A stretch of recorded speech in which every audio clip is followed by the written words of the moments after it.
Hey there everyone, it's Silver. This is Sandwalkers. So this is a turn-based RPG that is going for more of a survival-y kind of experience, so think games like Urtuk the Desolation, for instance.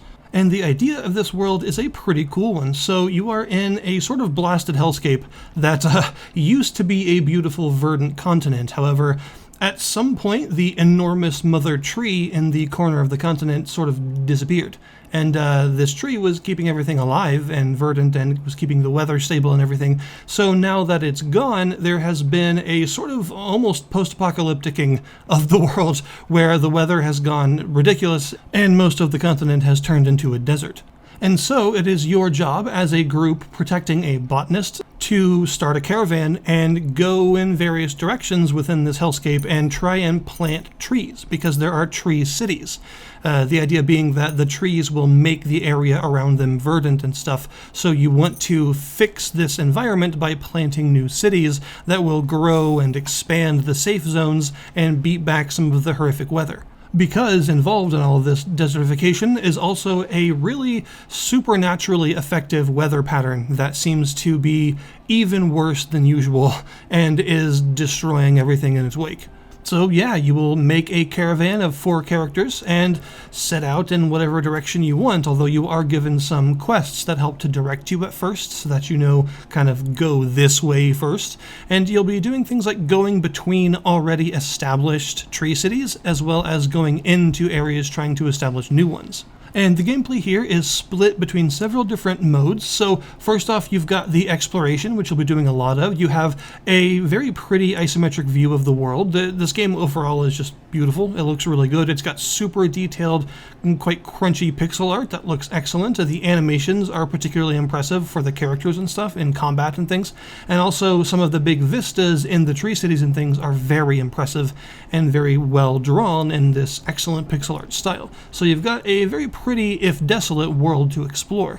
And as you're exploring, you'll have to keep an eye on all of your various statuses, so things like the health levels of all of your caravan members, as well as your supplies, which are massively important. You have a limited amount of supplies that you can hold at any given time. You can upgrade this with a meta upgrade system, but even once upgraded, it's still not very much, and you will lose supplies every step you take, depending on the type of terrain that you're going through. Walking on a very verdant, beautiful field of flowers won't lose you many supplies at all, but trying to get over some big dunes in a heavily desert area will take a lot of supplies. If you ever run out of supplies, then it starts taking health, and it takes a lot of health per step, so you can't do this for very long, and people can die from it. It does not reduce them to 1 HP or anything, it will actually kill them. While you're exploring, you'll see all kinds of different things that you can happen across that involve sometimes multiple choice events. Otherwise, they could be like combat encounters or just some resources that you can gather, all sorts of things. So you may find some minerals, for instance, but you need a pickaxe. You can use up a pickaxe to gather a valuable material in that hex, or you may come across some animals that you will automatically hunt when you enter that hex and replenish some of your supplies. A lot of what you're going to be doing is bouncing between supply replenishment points that you can see in order to make sure you continue to have a good amount of supplies as you step through, because if you're in a desert area, you can actually run out of supplies in like 6 steps. There's also combat, of course. Some of the multiple choices that you'll have in various events may lead to combat, as well as sometimes you'll get ambushed. You have a sort of threat meter at the top of the screen while exploring that increases as you do things, and once this fills up, you'll get ambushed by a random encounter. You can also find enemies that are actually placed on the exploration field already, and they have a set of red hexes around them that represent their sort of area of influence, and if you enter it at any point, then you'll go into combat with them. Combat is a turn-based affair where you have your 4 members and the enemy has up to 4 members as well on their side. You get a chance before combat starts to rejigger your party order to put whoever you want in front and stuff. And everyone, including the enemy, has a shield value that takes damage before your health normally. And once they get shield broken, then they'll start taking health damage, which is a pretty big deal because shield regenerates after a battle, but health does not. And there's actually not very many ways to heal in this game, so any health damage is a big deal. Every one of your caravan members has a couple of different skills to choose from depending on the class they are. There's like aeromancers and pyromancers and oniromancers for your magic users. You've also got like assassins and hunters and guardians and a couple others. So there's quite a bit of variety in terms of the various character roles, and you can just make your party out of any 4 that you want to choose whenever you start. You'll basically get a choice of 3 different members, and you can choose one of those 3 4 times as it continues to regenerate the list. And that's how you create your caravan when you first begin.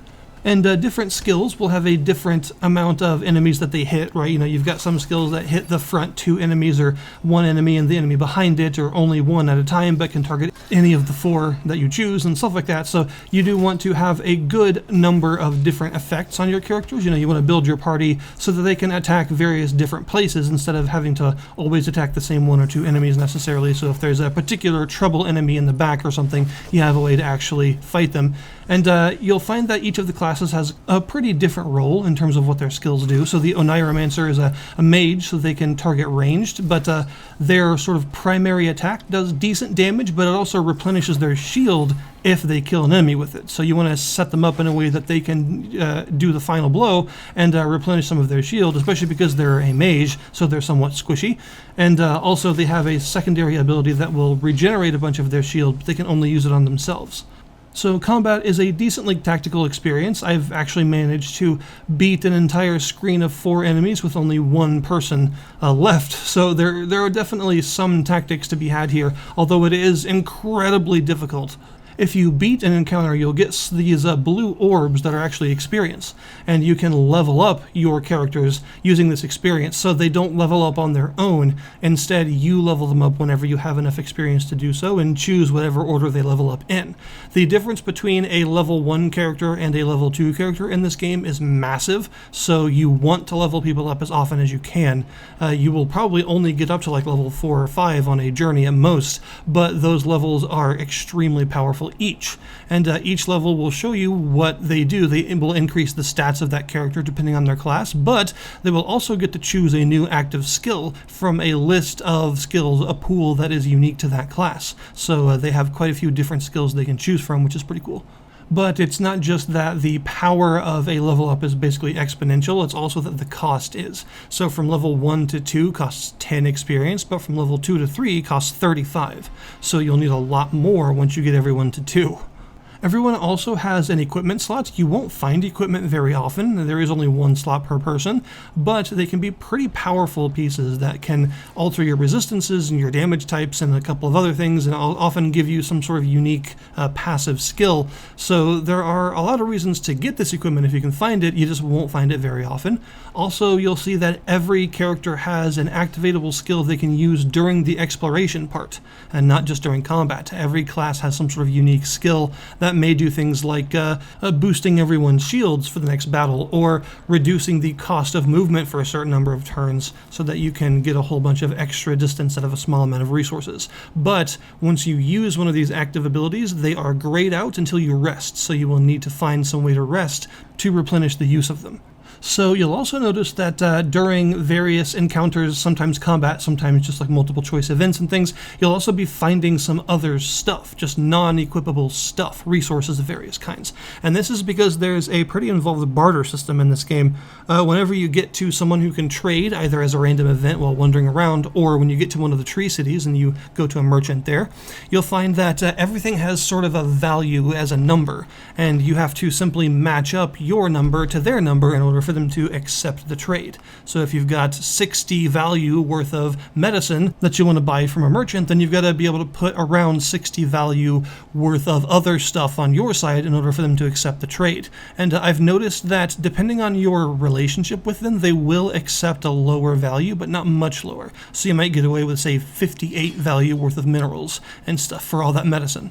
Also, at any of the tree cities, you can recruit new characters, because death is permanent in this game, so if you lose a character in battle or through exhaustion by wandering around without supplies, then they are gone forever. So you will have to go to a tree city and recruit new characters, and they are relatively expensive, usually around like 30 supply minimum for like a level 1 character, but you can still do it if you have the resources to do so. You'll also find that some of the other tree cities you can visit have their own quests for you to complete. So if you choose to go there first, you may alter your journey to go somewhere else you weren't expecting in order to complete some sort of quest. And some of these quests can even permanently affect the world, which is a pretty cool idea, including the ability to grow new tree cities, which will turn some desert tiles into like forest tiles and stuff. So that's the basic gameplay loop, really, and I think one of the game's biggest assets is probably its style, its art style, but also its lore and stuff, the atmosphere and style they're going for in terms of the fact that most of your characters are like non-human, and there's some interesting ideas for where these characters come from and why they are the way that they are, so that there's quite a bit of color to the way the characters look and stuff, like the big elephantine guardian people or the crazy aeromancers that are like living whirlwinds and stuff. It's just a neat setting, I think, that's had a lot of thought put into it, and the very pretty pixel art style they're going for does realize this world pretty well. Overall, I really like the idea of where this game is going, but I will admit I think the balance is all over the place right now, to the point that I'm convinced it is physically impossible to actually win a run in this game currently. Currently, I think that the amount of punishing that this is to the player is drastically too much. Like, the fact that you can run out of supplies after like 6 steps and then start killing your own people just by walking is insane. The lack of distance you can travel with your supplies is totally ridiculous and not at all reasonable for actual exploration. And there's also the combat difficulty, which I think is much too high. I mentioned that the difference between a level 1 and a level 2 character is massive. Well, the difference between a level 1 and a level 2 enemy is even bigger. You grow in significant steps when you level up, but the enemies grow in even larger steps, which means by like level 3, they seem to be basically impossible for you to beat. They effectively become so absurdly difficult that it kind of feels like a parody of like Darkest Dungeon style difficulty. It feels like it's almost parodying that, except it's serious. So it's like so obscenely difficult that it makes no sense.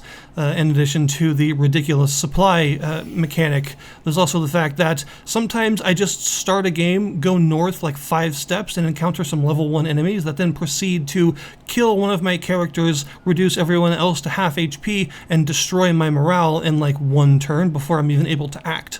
There is a hope system in this game that's sort of like a sanity or stress system, where if you have a lot of hope, you get some benefits, but if you start to lose hope, then you get some penalties, and this will never be high, ever. There are a million ways to lose hope and like no ways to gain it, so it will always be going down. And once you get to a relatively low hope, which can take like 1 battle, sometimes 1 turn in 1 battle is enough to do this, it will cause your shields to not regenerate properly, which will cause everyone to take health damage, which will cause your hope to go down even faster, which will cause people to die, which will mean everything spirals out of control immediately, and this can happen from 1 single level 1 battle. So the fact that you can start a game and immediately within the first couple of minutes lose 1 character from a level 1 battle before you even get to act means there's nothing you can do, and this game basically feels impossible. The way that it's currently structured, the way that the balance currently works, makes absolutely no sense at all. And if they do plan on actually making this a serious RPG experience, then they're going to need some massive retooling to how the balance currently works, because basically, as it stands right now, it's just a game for you to get killed instantly and fail at, and then try again and then get killed instantly again, and just do that forever. I think that eventually this will be a pretty fun game, and I won't have any problems recommending it at all, because the framework is here for it to be really enjoyable. It's just that, as it stands, the balance is so obscene that it makes no sense as a game, and definitely needs to be retooled. But if some of that is messed with a little bit to the point where it actually becomes fun to play, then there will be a lot of really interesting stuff here. So yeah, I'll put the link in the description below this video to the Steam store page for Sandwalkers, because there's some very cool stuff in this game already. There's some excellent world building and some fun characters and some beautiful art. It's just that the gameplay is so punishing it makes no sense. So hopefully that will be changed soon, and some of the balance will be retooled and things will be figured out to make this game more, friendly to the player, to the point that they can actually play it for more than a few minutes at a time. That would be pretty cool. So yeah, that is Sandwalkers as it currently stands. Very strangely balanced, but really interesting ideas. Thank you guys very much for watching, and I'll see you next time.